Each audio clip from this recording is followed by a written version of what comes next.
हमारे मंच पे मंचासी तथा उसको सुरक्षित करते हुए अपर आयुक्त वाराणसी का मैं धन्यवाद और स्वागत भी करना चाहूँगा। सर ने आपने अपना कीमती समय निकाला है और साथ ही साथ मेरे कलीग्स जो इस मंच पे बैठे हुए हैं।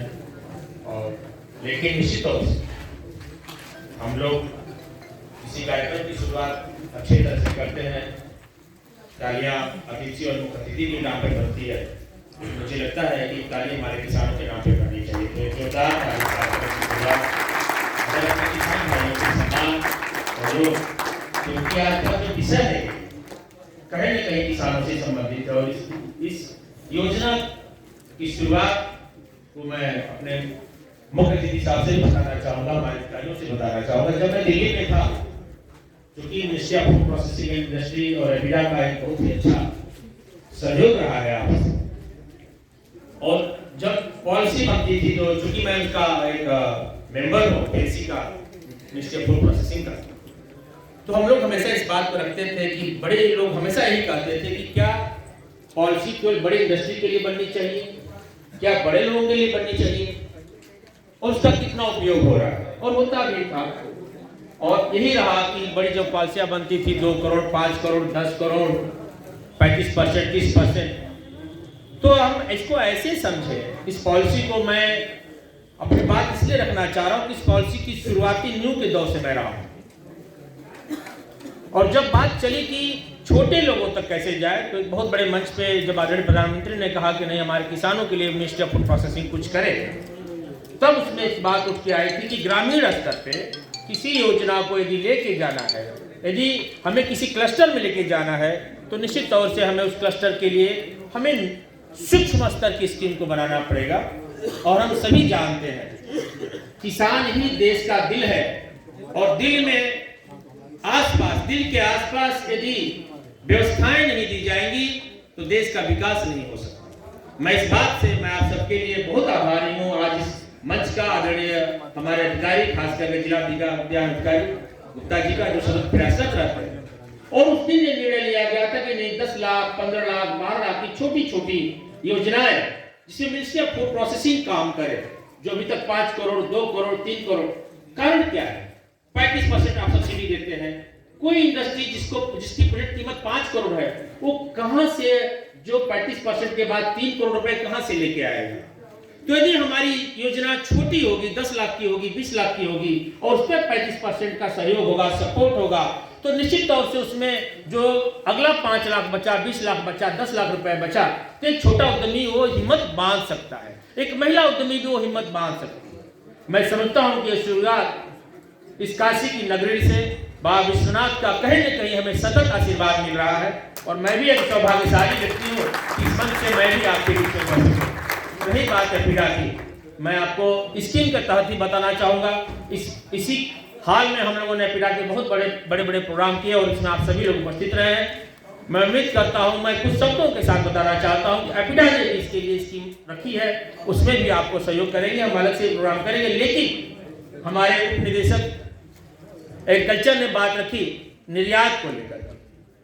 मुझे अच्छी तरह से याद है, हम सभी बैठे हुए हैं, कि निर्यात दूर दूर तक वाराणसी और पूर्वांचल और बिहार में देखने को नहीं मिलता था।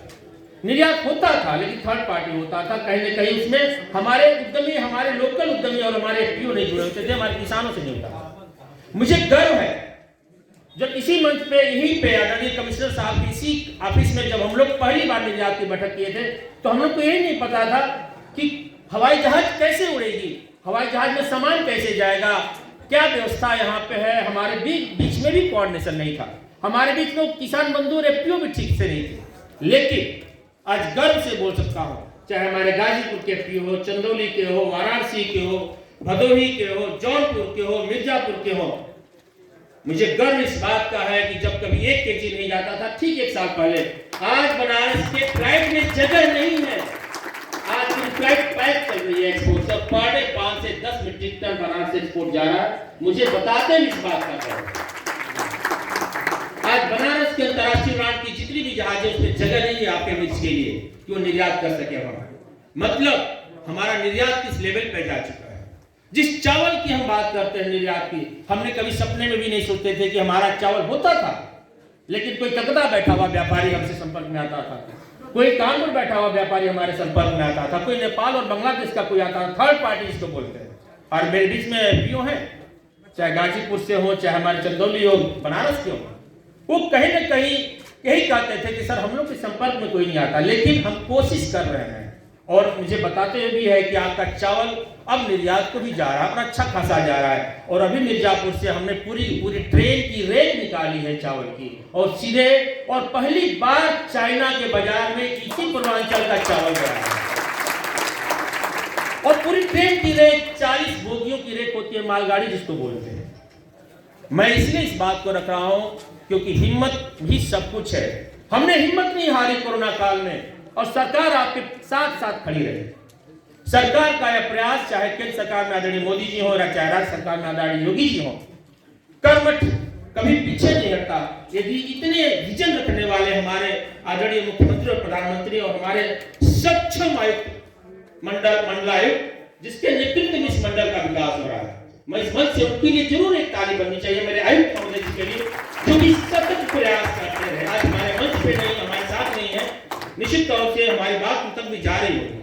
उनके अथक प्रयासों से आज कृषि के क्षेत्र में अन्य भागों को छोड़ के भी दे कभी शायद आपके सामने नहीं होते। मुझे बताते हुए भी खुशी होती है, जब बनारस का पहली बार निर्यात हुआ था बनारसी लंगड़ा आम 17 मई 2020 को, शायद आप लोग सोच भी नहीं सकते, जो पहला कोरोना काल था, हम और आयुक्त महोदय इसी राजा तालाब के भिखारीपुर गांव के बगीचे में डिप्टी हमारे हार्टिकल्चर ऑफिसर हैं साथ में, बगीचे से खड़ा होकर के पहली बार आम का निर्यात आपके क्षेत्र से निकाला।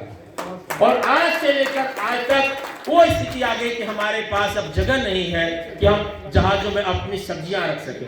मटर हो, मिर्च हो, जिस मिर्च की बात चल रही है, हमारे उप निदेशक जी ने बताया, मिर्च हमारी महत्वपूर्ण फसल है इस पूरे मंडल के लिए। बताओ, आपको ताज्जुब होगा, जितनी खूबसूरत मिर्च, जितना अच्छा प्रोडक्शन इस पूरे पूर्वांचल में है, पूरे भारतवर्ष में इतनी अच्छी नहीं है। लेकिन शायद हम अपनी पहचान खुद नहीं पहचान पाते, हमारी स्ट्रेंथ क्या है। और एक चीज का मैं अनुरोध करूंगा, मिर्च को जब उत्पादन करें, जब अब गर्मी की सीजन आएगी, क्योंकि अभी आपने लगा दिया है, और इस बार निश्चित तौर से हमारी मिर्च की फसल पे भी प्रभाव आया है। देर तक बारिश हुई, बाढ़ का प्रभाव रहा, मटर पे भी प्रभाव आया है, और निश्चित तौर से इसमें हमें भी क्षति है। इसके बावजूद भी मिर्च का निर्यात सतत जारी है। लेकिन अब अगली बार में मैं एक ही बात के साथ बात को कहना चाहूंगा कि हमें मिर्च की प्रजातियों को ध्यान देना है। हमें छोटी साइज की, मध्यम आकार के बीज के ऊपर जाना चाहिए। मिर्च थोड़ी सी डार्क कलर की हो, मध्यम आकार की हो, सीधी हो, ऐसी प्रजातियों का चयन।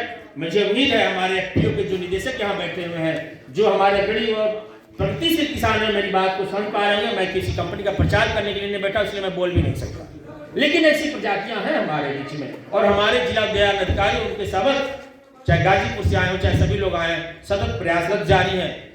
एक बात मैं कहना चाहूंगा, मैं परसों additional chief secretary Devesh Chaturvedi ji के साथ लखनऊ में था सर, और वहां पे मैंने जब अपनी बात, क्योंकि शुगर केन में एक बहुत बड़ा प्रोग्राम था, वहां पे चर्चा चली। जब मैंने बताया तो सर ने बहुत ही अप्रिशिएट किया कि सिंह साहब बहुत अच्छा सब कुछ हो रहा है। उन्होंने एक घोषणा भी करी साथ में, जब कोई इंफ्रास्ट्रक्चर प्रोजेक्ट की बात चलती है, क्योंकि हम स्कीम की बात कर रहे हैं, तो जैसे हम आपको उदाहरण दे रहे हैं, बहुत अच्छे उद्यमी यहाँ बैठे हुए हैं, अच्छा मंच है, थोड़ा सा शांति बना के रखिएगा, क्योंकि अच्छी बात हो तो सुनने में भी कोई हर्ज नहीं होती है। सबसे अच्छी बात क्या है